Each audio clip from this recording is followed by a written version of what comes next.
Kearifan, rahmatan lil alamin gitu loh kalau saya.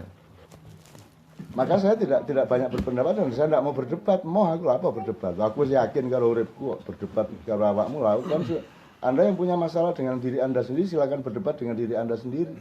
Saya tidak akan berdebat dengan siapapun, saya sudah beres urip saya kok. Tidak ada masalah saya. Agama, bojo, beres kabeh.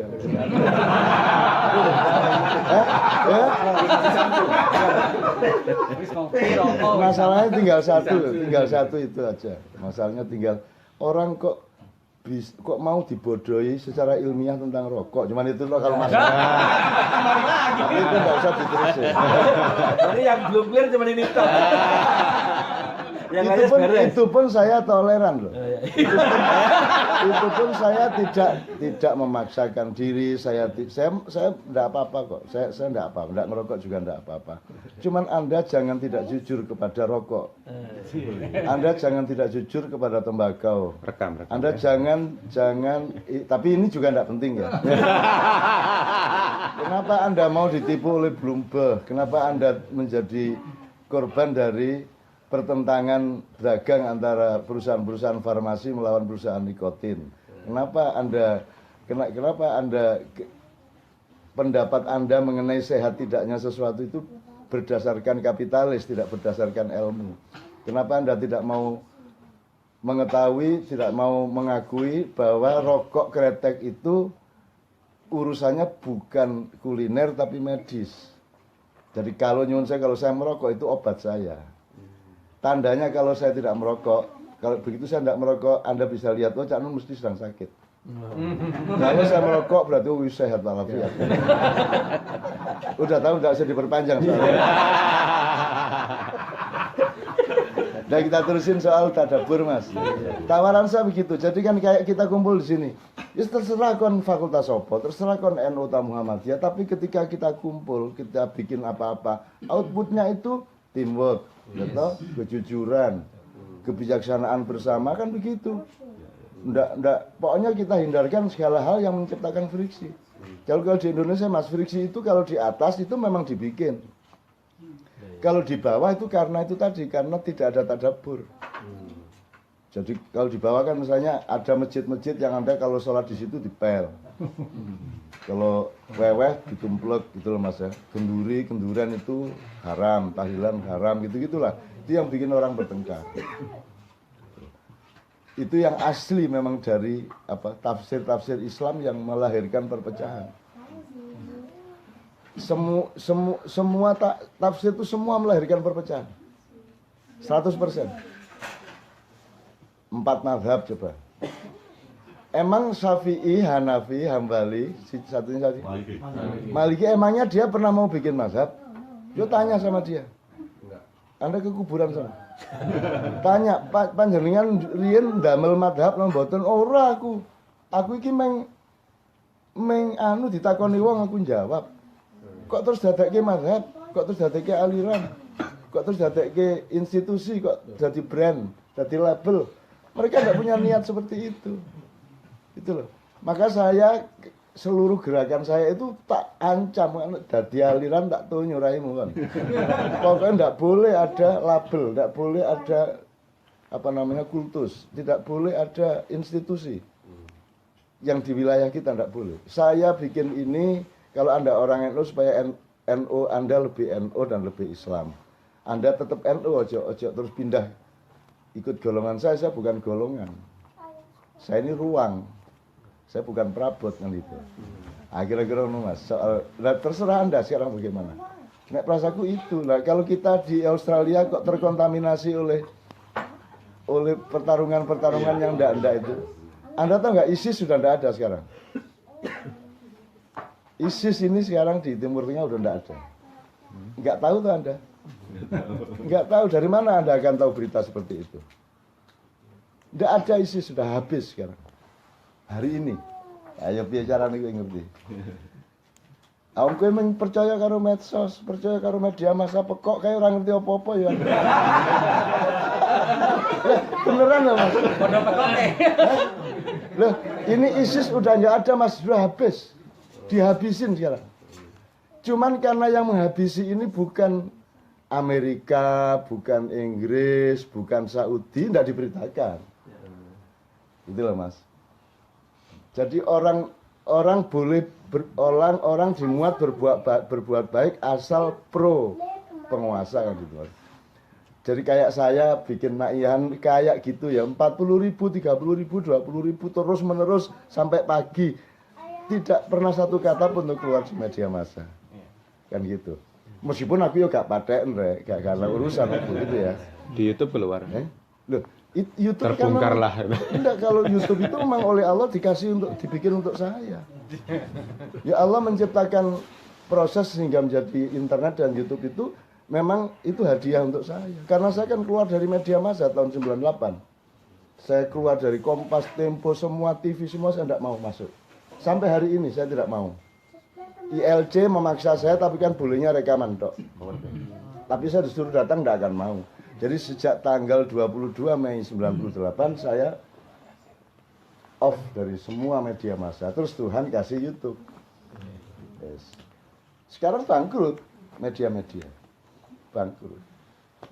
Wong kamu menayangkan sesuatu yang tidak laku, terus kamu pikir kalau yang laku itu cengengesan gitu. Wayang wong mati.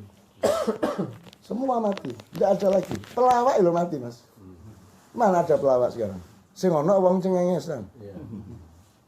Kita tidak melahirkan lagi Bagito. Apalagi kok Bagio. Basio. Tidak ada lagi manusia sekali itu. Karena dibunuh semua. Kayak Got Talent itu nanti bunuh juga. Avi bunuh juga. Bunuh itu maksudnya gitu. Digedek-gedek no juara. Terus begitu gak payu buang. Itu semua gitu. Bikin berhala disembah, nggak laku buang. Tiap hari bikin berhala tuh TV. Jadi kalau yang namanya iblis dan dajjal itu benar-benar media massa di Jakarta itu, Mas. Dan itu bilang sama mereka bahasa ngomong gitu, nggak ada masalah. Ono wonge tak omong ngono. Kan mulane kon dodol bakso ya tarek. Lah apa kon arek dadi wartawan ngene-ngene iki. Jual bakso sini. Halal jelas. Sana agennya Bu Ade sana.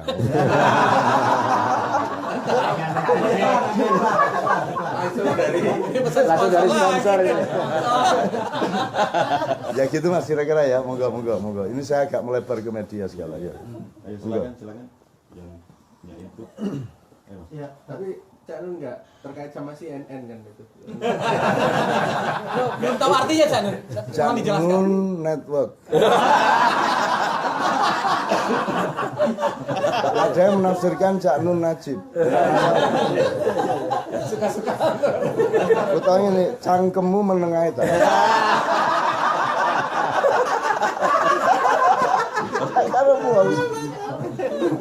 Di Indonesia itu Mas, orang pakai jaket, pakai kaos itu apa dia pernah baca apa ya? Enggak pernah. Terus opo ae pokoknya ono kaos digawe. Mas yo ISIS yo digawe. Termasuk kalau arit ya? Iya, bagi dia itu kaos.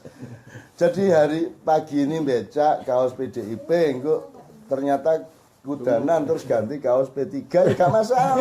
Indonesia. Tidak ada hubungannya itu. Ya. Nyuwun sewu. Di sini kan ya bukan permasalahan. Di sini kan banyak kalau kita dengar khotbah gitu, terutama khotbah Jumat. Itu selalu yang diangkat dalam awal dari khotbah Jumat itu sendiri itu selalu bahwa bid'ah itu adalah semua bid'ah itu ada dolalah. Jadi hadis tentang bid'ah yang dolalah gitu. Ya. Terus itu yang mungkin menjadikan ya salah satu sebab kenapa ada sedikit perpecahan, ada sedikit friksi antara yang mengatakan bahwa bid'ah itu dolalah dan sebagainya dengan yang menganggap bid'ah itu ada yang baik, ada yang buruk. Kalau Cak Nun gimana Cak? Nah, mereka menjelaskan nggak bid'ah itu apa? Kan khotibnya mestinya ngomong gitu. Saudara-saudara, gedhok itu terbuat dari ketela pohon. Ketela pohon itu ditanam di tanah yang begini. Ada ularnya yang membawa gini-gini, maka gedhok itu haram, mbok gitu. Nah, kalau bid'ah itu dolalah, dijelasin dulu bid'ah itu apa, dari epistemologinya ya, harafiahnya, baru maknawiyahnya kan gitu. Lah enggak, moro-moro bid'ah haram ngono toh. Lah ngono iku cangkeme arek-arek iku. Apa? Belum tahu CNN. Nah, maksud saya gini, mbok dijelaskan dulu supaya, makanya kan saya bilang kalau tadabbur enggak mungkin dia gitu. Kalau pakai tadabbur, sebenar apapun saya, belum tentu saya omongkan. Saya harus membaca forum, saya harus membaca responden saya. Meskipun saya bernafsu ingin ngomong sesuatu hal, saya tahan. Makanya acara kita bisa 8 jam, Anda tahu. 8 jam karena saya tidak mungkin melukai mereka, tidak mungkin mengecewakan mereka secara agak ekstrim. Sehingga mereka kerasan sampai jam piro ae kerasan, jam 3, 4, 5. Nek gak ono subuh mesti bablas jam 8, jam 9. Untung ada subuh. Itu Mas. Karena kita menjelaskan semua. Jadi saya ingin Mas, Allah itu Al-Badi. Jadi Allah itu Maha Pembid'ah. Terus kan piye nek bid'ah iki dolala, tak kandhane Gusti Allah, sampean dikek dolala sampean. Bid'ah itu sekali lagi bid'ah itu membikin sesuatu yang sebelumnya belum pernah ada. Misalnya Gusmus mengatakan itu kalau sampai Jumatan ditambahin itu bid'ah besar. Oh, itu Gusmus ya gak jelas no ya. Maksudnya bid'ah besar ya apa kan seolah-olah Jumatan atau di apa gerakan 212 itu bid'ah segala macam. Lu memang bid'ah. Belum pernah ada orang 7 juta Jumatan di jalan raya kan gitu. Itu kan bid'ah namanya. Apa namanya, gabungan antara 7 juta Jumatan sama jalan protokol, itu bid'ahnya di situ. 7 jutanya enggak bid'ah, Jumatannya enggak bid'ah, jalan protokolnya enggak bid'ah. Begitu digadukno. Bid'ah itu sama dengan kopi dikai sambel, bid'ah. Nek gak percaya coba ambil kopi terus kasih sambel. Lah gebres-gebres sampai. Jelas ya Mas ya? Nah menurut saya kasusnya seperti yang saya omongkan pertama. Nggak arif, nggak bijaksana, mbok dijelasin kepada umat. Dan sebentar, saya tanya gini, mbok kita itu, mbok pemimpin-pemimpin itu punya kebijaksanaan kepada umat. Misalnya gini, kok serabutan toh setiap khotib ngomong sakarpe, setiap NU ngomong sakarpe, Muhammadiyah ngomong sakarpe, mbok rapat MUI, Basul Masail NU, Majelis Tarjih, dan majelis-majelis fikih yang lain dari kelompok lain. Rapat sebulan kalau perlu, nanti tak cariin biaya deh. Ya, rapat apa yang terpenting yang selama ini membuat perpecahan umat itu kita recovery secara fikih gitu ya. Terus nanti ada fatwa bersama. Ini enggak saat durungi poso Muhammadiyah di sini fatwa tanggal sekian. Terus besoknya NU tanggal sekian. Terus ono sing di Makassar iku. Iku riyo di sini. Iya, Naksabandia yang di Sulsel itu nyenengno itu Anda ikut sana. Enak iku. Posone kari. Riyoyone cepet. Enak iku ya. Jadi nek pas Ramadan sampean pindah Sulsel. Iya, habis hari raya baru kesini lagi kan itu. Gitu Mas, coba. Menurut saya kan fatwa bersama. Kalau sampean tadi mengatakan siapa tadi? Sampean tuh yang mengatakan mbok fatwa bersama. NU, Muhammadiyah, ya Basul Masail, Majelis Tarjih, MUI dan lain-lain. Kok fatwa dewi-dewi? Umatnya dibiarkan bertengkar. Akhirnya saya kan di daerah kan gimana Cak, ini yang bener yang mana? Ya bener kabeh. Milih sing enak. Gitu saya. Pokoknya naik poso milih sing kari, riyo milih sing cepet. Sepakat. Tenang aja. Sing tanggung jawab yang berfatwa. Kok nek di akhirat lho kowe kok wis poso, kok posone kari. Lho, niki kok sing fatwa ngono to. Lah dia yang masuk neraka, kita masuk surga. Lah terus piye Mas? Lah masa kita dibikin friksi-friksi bingung-bingung udah jauh-jauh ke sini masa masih friksi. Iya toh Mas, ya ndak lah. Di sini kan Sini aman Pak, kecuali Iqbal. Kecuali yang bikin problem Iqbal. ya monggo berikut. Kalau Cak, nyambung sedikit ya persoalan bid'ah tadi itu sebenarnya asik kalau masuk ke YouTube itu Cak Nun .2 Allah Maha Pembid'ah. Wah, udah itu langsung masuk liberal gitu ya. Sebentar. Maksud saya begini. kalau melihat ini cara Cak Nun menguraikan masalah atau menjelaskan masalah. Jadi katakanlah ketika kita sudah alergi dulu dengan kata bid'ah. Tadi kita aja semua begitu bilang kita harus bid'ah itu pada ketawa kan. Padahal sebenarnya akar maknanya secara epistemologis, harfiah dan sebagainya harus dielaborasi dulu gitu kan ya. Apakah cara seperti itu juga yang membuat Cak Nun beberapa waktu yang lalu nulis tentang khilafah itu ya? Karena kan beberapa kaget, loh kok Cak Nun gini, tapi ketika saya coba baca itu semacam mendudukkan konsep khilafah itu bukan sekedar makna khilafah sebagaimana yang dipahami publik selama ini gitu. Selama ini kan marketer khilafahnya HTI gitu. Jadi ketika kita bicara khilafah, menyebut kata khilafah, orang oh khilafahnya HTI ini kan. Padahal ternyata kalau saya baca dari katakanlah FPI punya konsep sendiri, katakanlah kerjasama antar dunia Islam. Mereka punya cita-cita untuk membuat mata uang bersama antar dunia Islam. Itu beda banget dengan HTI gitu. Nah ketika Cak Nun nulis, orang kan, wah Cak Nun ternyata bela HTI, ini gimana katanya NKRI gitu kan. Tapi begitu saya baca, khilafah di situ adalah mendudukkan konsep khilafah sebagaimana tugas kekhalifahan manusia gitu. Itu kalau saya tafsir atas Cak Nun. Ini belum sampai tadabbur ya Cak ya. Saya baca tafsir atas tulisan Cak Nun. Apakah seperti itu? Ini terus terang titipan dari banyak teman. Mbok takokke itu kok Cak Nun kok nulis gitu. Oh tadi malam nanya.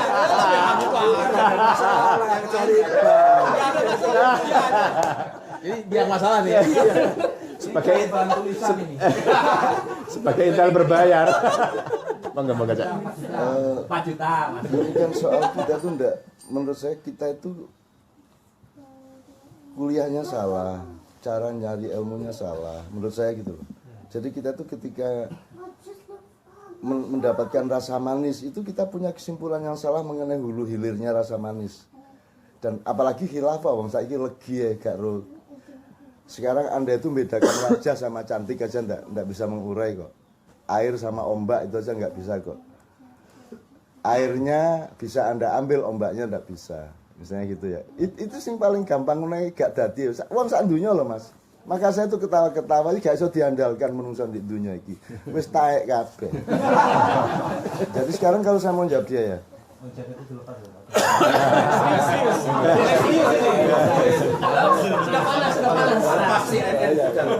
Ini sudah bebas dari anasir media, jadi netralitasnya. Enggak, maksud saya gini. Loh kan kata khilafah kan dari Allah. Mosok saya berani-berani. Kan Allah itu enggak menciptakan manusia kecuali untuk dijadikan khalifah. Khalifah itu subjeknya, khilafah itu apa namanya? Apa jenenge kalau bahasa Inggrisnya itu? Bukan objek. Bukan khilafah itu kata benda abstrak. Adjektif. Masdar. Adverb. Kan saya hati-hati betul sama kata khalifah ini karena Tuhan yang bikin ya. Arek-arek kok wani anti khilafah iki lho. Kon kok dibatek ilatmu karo malaikat Israel kan. Arek-arek kok wani iki lho. Saya enggak berani, Mas. Makanya saya bilang sama Ismail Yusanto, Anda ini kesalahan Anda nomor 1 ini DWP HTI ya, datang ke rumah terus giliran sama Mabes, setelah itu Pak Kapolda. Belum Felix. Setelah itu Felix. Felix ya beberapa hari kemudian setelah dia diusir, dibubarkan baru dia ke tempat saya. Terus Felix saya ajak ke pengajian NO, diterima, disambut oleh Banser. Ini ekstra karena jawab ini ya. Felix ikut pengajian saya. Banser NO, terus semua menyangka sudah beres antara NU sama HTI. Felix sendiri merasa wah sudah diterima saya. Ya ora aku diterima mergo aku le. Nek ora ana aku kowe ya diusir. Iya betul dipukulin juga. Kalau sekarang kamu masuk ke sana lagi ke tanpa saya. Kalau ada saya, bukan saya hebat. Orang itu sama saya tidak tegaan hati. Kalau ada saya, mereka tidak mau bikin buruk apapun. Karena mereka itu sayang sama saya. Itu bukan soal hebat. Tidak tega. Ngono Cak Nun kok kon gak ribut sih kan gitu.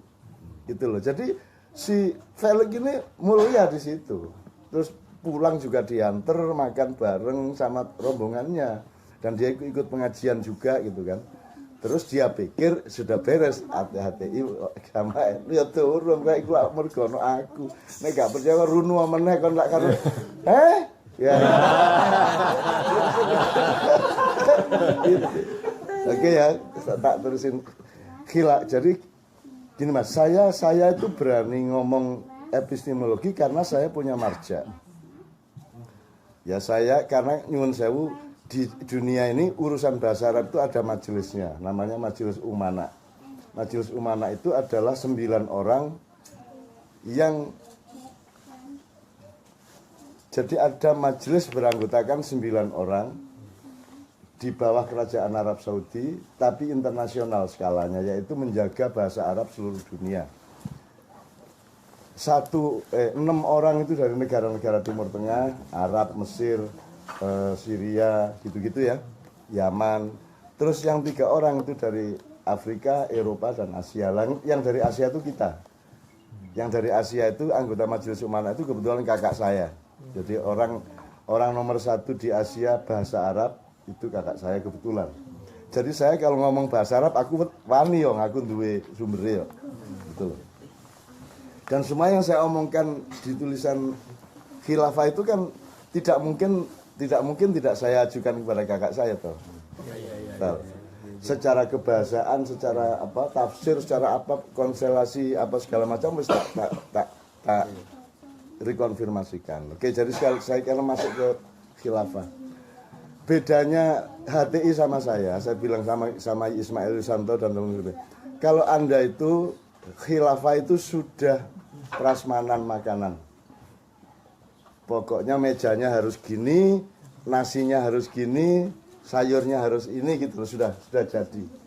Sementara NKRI adalah prasmanan yang lain yang Anda mau berabrik Anda ganti dengan prasmanan Anda. Bagi saya khilafah itu bukan prasmanan makanan, itu makanan itu benih saya bilang. Khilafah itu benih. Jadi kayak benih kedelai, benih jagung, benih ya. Jadi itu masih benih, khilafah itu belum bentuk, dia belum ibarat bayi masih janin, dia belum bayi. Apalagi kalau hati kan sudah dewasa, sudah jelas konsepnya. Saya bilang di dunia ini tidak ada negara, tidak apa-apa kok. Kenapa harus terikat pada skala negara? Sehingga Anda mau mengganti NKRI dengan khilafah. Di dunia kan negara gak apa, Rasulullah gak pernah loh bernegara Mas. Rasulullah tuh tidak pernah kerungu negara loh, gak tahu deh. Terus tak konfirmasikan, NU aja gak ngerti kok. Iya. Ya, jadi nggak percaya udah sana, istikharah sana, minta ketemu Rasulullah. Kalau dia pernah dengar NU nanti kasih tahu saya. Dia belum pernah dengar NU, Muhammadiyah. Dia tanya sama, iku mau sing jenenge meh-meh padha karo jenengku iku apa? Oh niku Muhammadiyah Kanjeng Nabi. Gitu. Jadi orang tuh kok gampang nesu lah ngono. Dia khilafah itu benih Mas. Jadi khalif gini, ini jailun fil ardi khalif itu artinya saya menjadikan manusia gini. Anda ya manusia ya, Adam ya. Adam bisa saya sebut Adam, nomor 2 saya sebut manusia. Nomor 3 saya sebut abdi, hambaku, hambanya Allah. Nomor 4 saya sebut khalifah. Anda khalifati, khalifatullah. Jadi Anda itu duta saya. Gitu ya. Nah, Allah ketika bikin Adam, itu yang dia sebut bukan Adamnya, bukan manusianya, bukan Abdullahnya, tapi khalifahnya. Fungsinya. Gitu enggak Mas ya? Iqbal, sarjana, apa misalnya ya? Sarjana sastra. Terus kepala apa di Indonesia? Projo yang jelas. Dia projo. Nah, yang kita omongkan ini bukan Iqbal dari mana, Iqbal ini sarjana apa. Yang diomongkan Allah adalah fungsimu di masyarakat. Nah, khalifah itu adalah fungsi itu. Jadi fungsi pengelolaan. Jadi khilafah itu tata kelola. Gitu loh. Kok orang terikat pada kata khilafah terus paranoid, kan gitu. Bagaimana Anda ini kok gampang menparanoid? Saya itu merdeka dari semua kata-kata kok. Karena saya harus taat kepada makna yang aslinya kan gitu. Oke, jadi Sekali lagi, khilafah bagi saya itu benih. Dia kalau tumbuh bisa jadi republik, enggak apa-apa. Jadi kerajaan, enggak apa-apa. Kesultanan, monggo. Komunitas tok, tribe tok, enggak apa-apa. Gitu loh kalau saya. Terserah bentuknya yang Anda sepakati. Sama dengan ketela, mau jadi gedok monggo, mau jadi keripik monggo, enggak masalah. Itu sesuai dengan kesepakatan kesepakatan komunitasnya. Sekarang kalau HTI mau bikin begitu, mbak runding dulu sesama Islam dulu, runding ke PP Muhammadiyah, ke PBNU kan gitu. Mestinya ojo tunduk Senayan khilafah. Akhirnya semua orang salah paham. NU sampai anti khilafah itu lah. Gusti Allah kaget loh, kok NU anti khilafah? Kok NU anti khilafah bagaimana? Kalau anti khilafah versi HTI masih oke. Gimana sih? Nek anti khilafah itu kan sampean menyinggung hatinya Allah. Piye to ki bocah-bocah iki? Piye to tak gawe ra iso ngising apa piye? Kan gitu. Kan gitu. Loh, kalau anti khilafah versi HTI oke, tapi kalau anti khilafah kan celaka dong kita. Wong itu konsepnya Allah. Allah enggak bikin kita kecuali untuk jadi khalifah.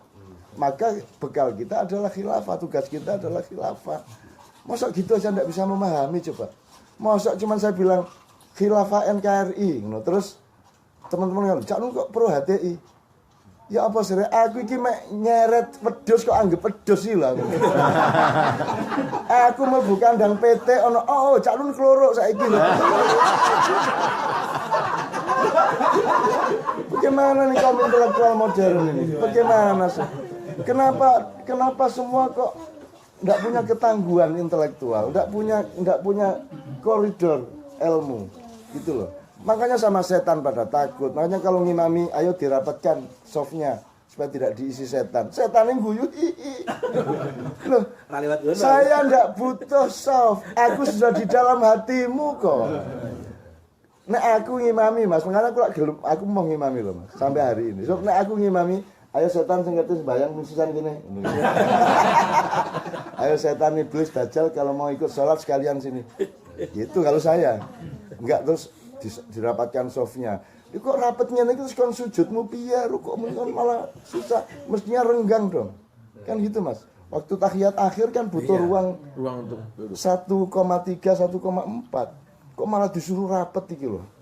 Gitu loh. Enggak ngerti juga saya. Jadi orang sekarang tuh masuk anginan. Didik masuk angin, didik demam. Krungu khilafah demam, krungu apa demam gitu loh Mas. Kok mbembet ngene arek-arek kayak gitu. Jadi saya kan pakai bahasa Jawa Timur ya Mas. Jadi, paham ya Bal ya? Jelas ya Bal? Kalau ikbannya jelas nih, Cak. Tapi jadi gini, temennya khilafah. setan di dalamnya. Khilafah pada periode Adam adalah pengenalan tadarusul alam. Tadarus itu mengenali alam. Anda kalau sekolah sebenarnya harus mengerti level. Kalau Anda SD itu tadarus namanya, tadris namanya madrasah. Kalau Anda setelah tadarus Anda mulai taklim. Tafhim itu SMP lah gampangannya gitu. Jadi mafhamah, SMP itu mafhamah, al-madrasah al-mafhamah SMP berapa. Nek SD al-madrasah apa. Terus nanti kalau SMA maklamah, Anda mulai mempelajari sesuatu yang Anda pahami itu. Tidak hanya tahu dan paham daun, tapi mengetahui hal-hal yang lebih detail mengenai daun itu namanya maklamah. Kalau sudah kuliah itu namanya ma'rofah. Anda sudah memperdalam spesialisasi Anda. Anda sudah arif, Anda sudah mengarifi segala sesuatu. Itu tingkat ma'rofah. Begitu Anda S2, S3 dan di masyarakat itu sudah makdabah. Jadi orang kalau sudah mulai S2 dia tidak hanya studi seperti adik-adiknya yang akademis, dia sudah mulai empiris, itu enggak? Dia sudah mulai makdabah, sudah mulai menciptakan peradaban. Itu. Nah di pendidikan Islam itu sampai SMA J madrasah. Makanya yang populer tuh mahfadhah, hifdzul Quran, apal tok. Ya gak apa-apa ya seneng-seneng aja, api-api tapi kita nggak pernah meningkat karena kita tidak pernah ngurusin ilmu benar-benar gitu loh Mas. Makanya dengar kata ini, padahal kata itu sudah dimanipulasi sama politik tuh Mas. hati yo gak hati-hati iki sampean gawe khilafah iki aku dadi Kerepotan. kerepotan.